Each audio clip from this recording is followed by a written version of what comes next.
Osachedwa pa taona anduna azachuma a Joseph Mwanamveka akupanga present mid-year budget.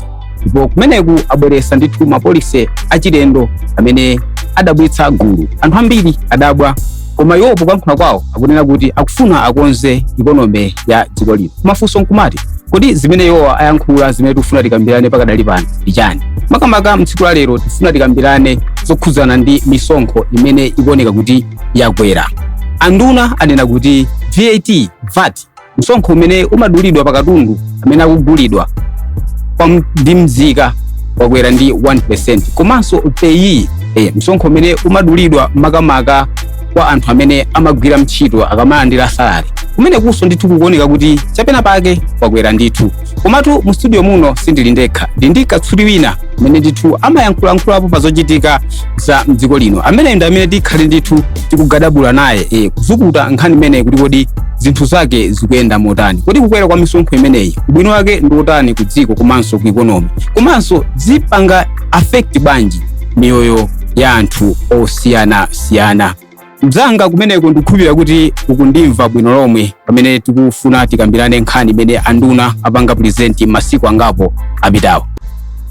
Ine ndikukumva nditukuye kale kuyamba pa January ndikuyenda ebo imamenya chitakamvana kumawa ndapanga kuwa kuti imapena pange kuti nawe ndikulamba sukuza tigero mulomo tilongeko explain ena kuthandizika in terms of understanding the concept ya zinthu zimene anduna apanga present in the parliament currently being tackled. Koma tisanapite chitsogolo tangosipangani introduce zidziwitseni ndithu kwa Malawi amene akutionera pakadali pano kuti kodi ineyo ndi ndani. Tangoti ndi katswiri amene ndithu amayankhulapo pa zochitika zosiyanasiyana mdziko lino komanso maiko akunja. Tazidziwitseni zivule njigoba kuti Amalawi akudziweni kuti kodi pakadali pano akumvetsera yani kodi.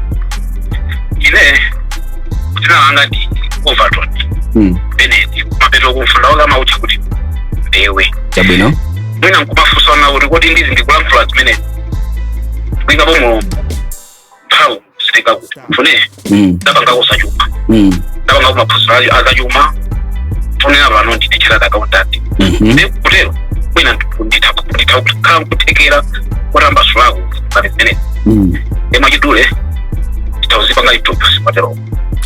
Chabwino tiye tipitani straight ku zimene tifuna tikambirane mtsiku la lero. Taona ndithu anduna akunena kuti misonkho makamaka yakatundu amene timagula katagula panado katagula madzi katagula chani ukwera ndithu mbuyo munali pa 16.5 panopo ndithu wafika pa 17.5 ndikuti ayemolaye akupanga calculations awo kuti mwina mwezi umene tikuyambawo ndithu tiyambe kugwisa ntchito msonkho wa nyowani umenewu. Komanso taona ndithu misonkho ikuyikidwa ndithu mipamba komanso mabeti phatikizapo makamaka anthu amene amachita malonda ogula ndi kugulisa masheya.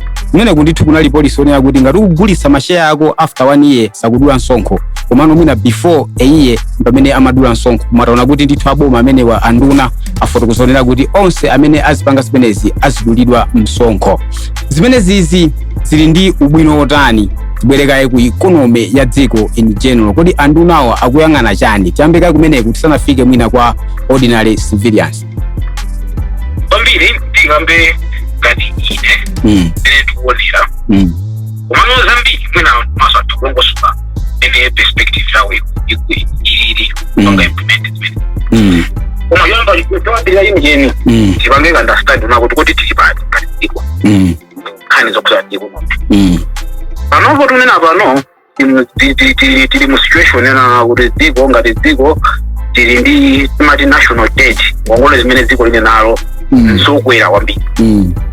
Mu 2021 or 2020 about national debt is not about 4 trillion. As we are talking now, we are in excess. Tikuthamangira moposera 21 trillion. Percentage ambiri amene ngati dziko takwera nawo.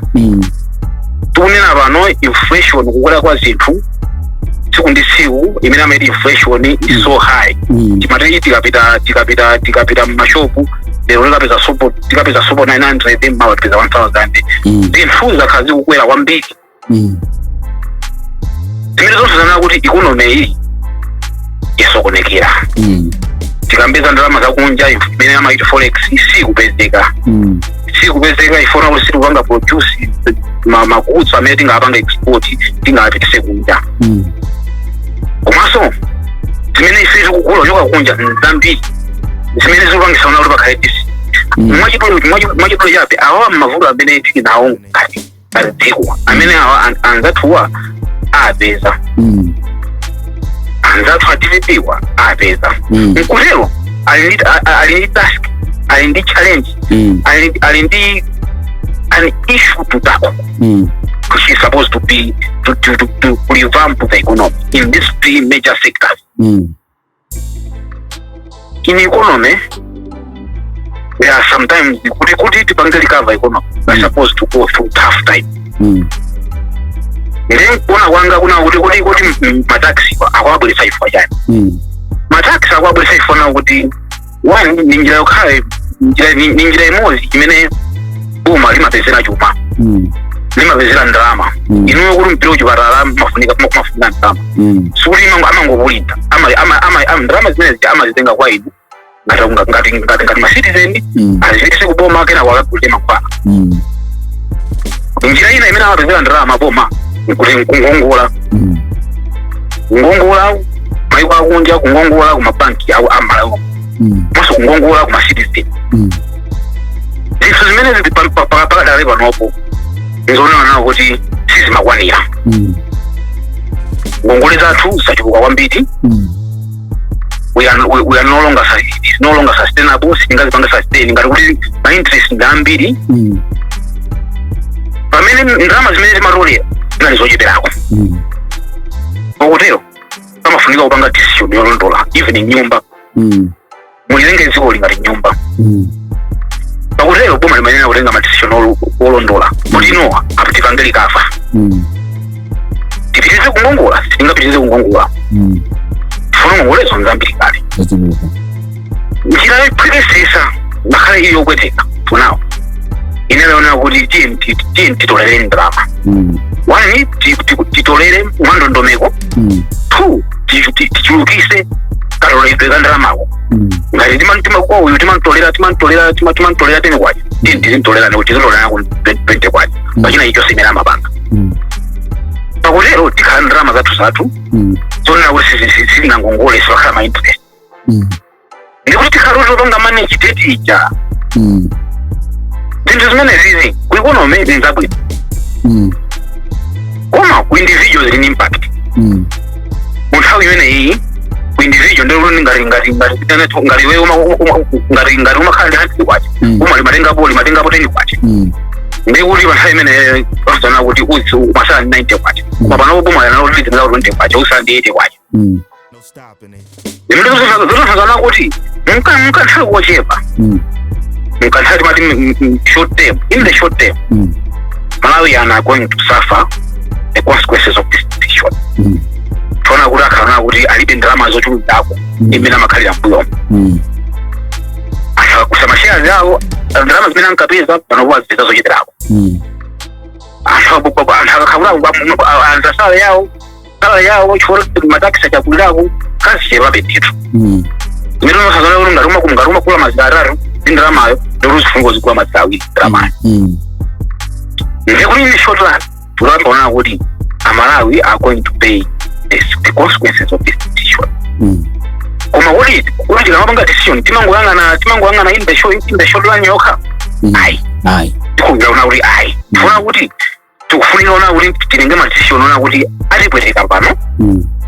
Koma nkupita kwa nthawi tikaona kuti tinobwino ngati dziko.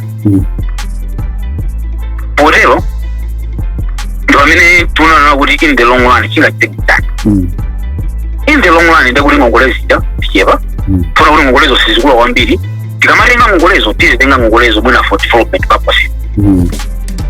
Pangira njanji, pangira masipise mwina kupangirako zinthu zina kupangira zinthu zitibwezera paleze nyonse ndizina. Rather than kubwereka just for consumption ndikuti kungoja nkukhala basi.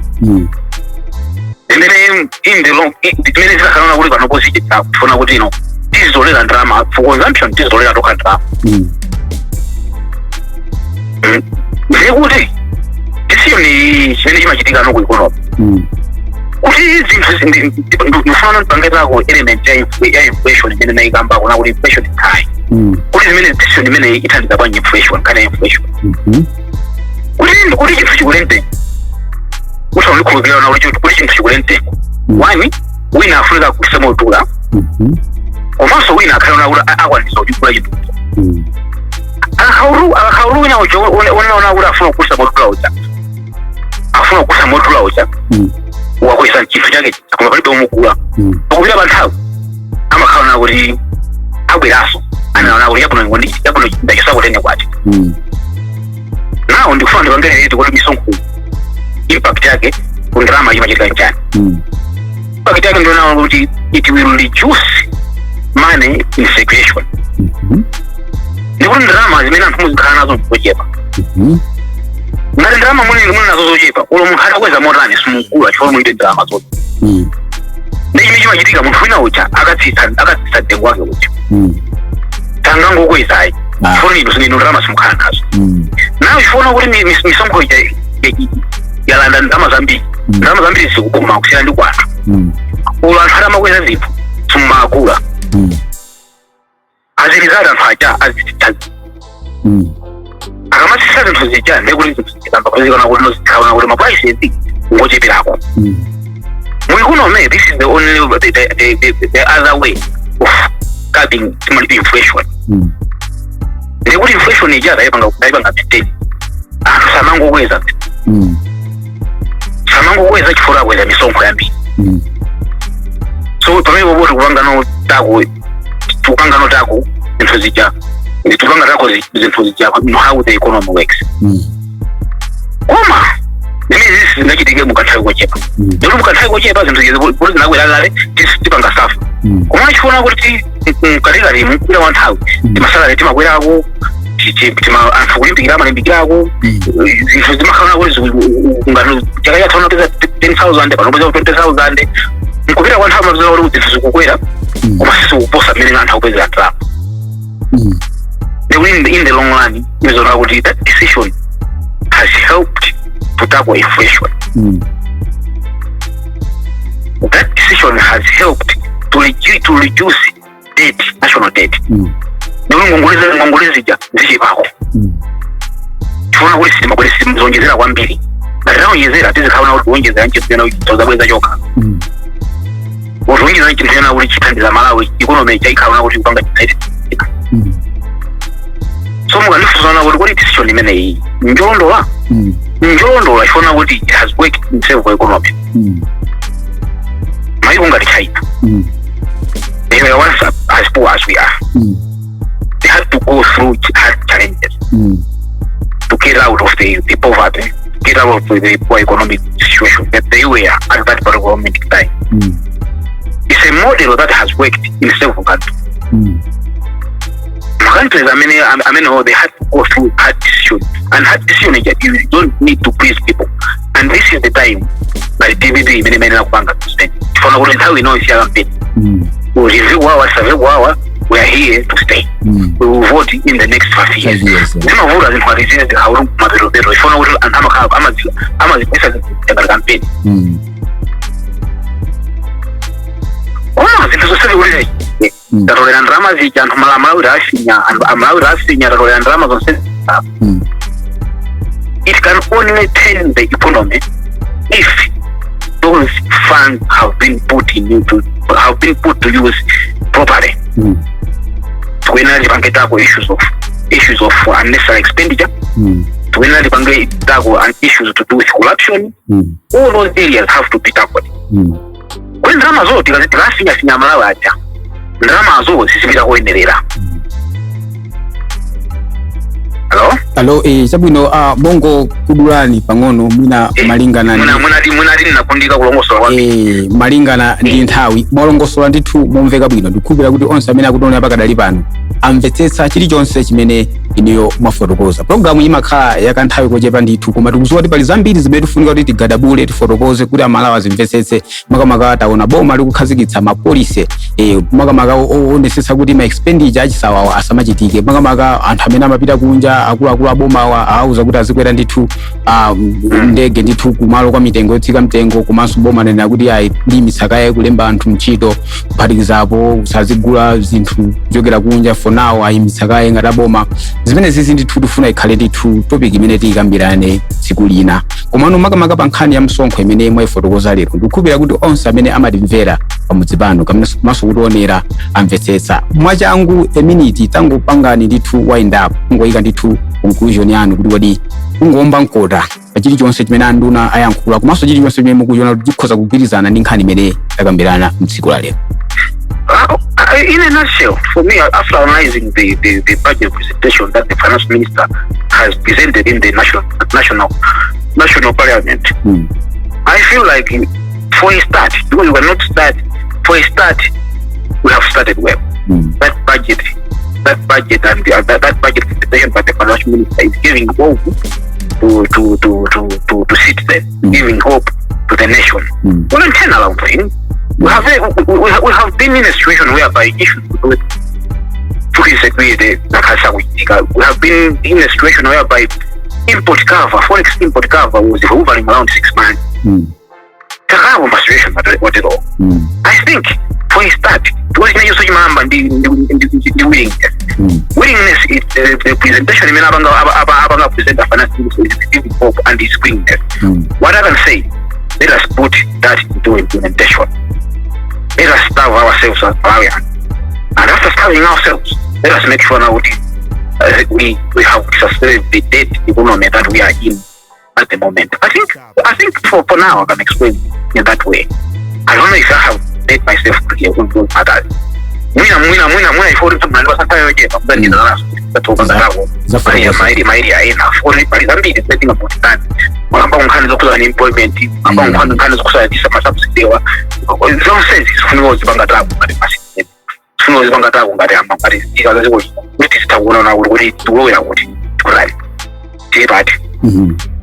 Tikuthokozeni Mr. Overton Bennett Mbewe chifukwa chokhala nafe pa programu ino. Cholinga chathu ndikufuna kuwadziwitsa Malawi amene mwina zinthu zina samatha kuzimvetsetsa bwino. Inu ndakatswiri amene ndithu munapanga zachuma, kutanthauza kuti za economics mumazimva ndithu kusiyana ndi mmene munthu wina kumudzi kunthalire kucholothava angazimvere. Ndikukhulupirira kuti onse amene akutionera kudzera pa tsamba lathu la YouTube la Nyasaland TV amvetsetsa bwino lomwe. Zokamba zathu ndi zambiri pamudzi pano, fa Malawi kuno nkhani sizikuta. Tikhalenso tikubwera pamudzi pano ndi inu Overton Bennett kuti muzitambasulira zinthu ziwiri kuti onse amene amatitsatira pamudzi pano azitha ndithu kumvetsetsa zimene zikuchitika m'dziko lino.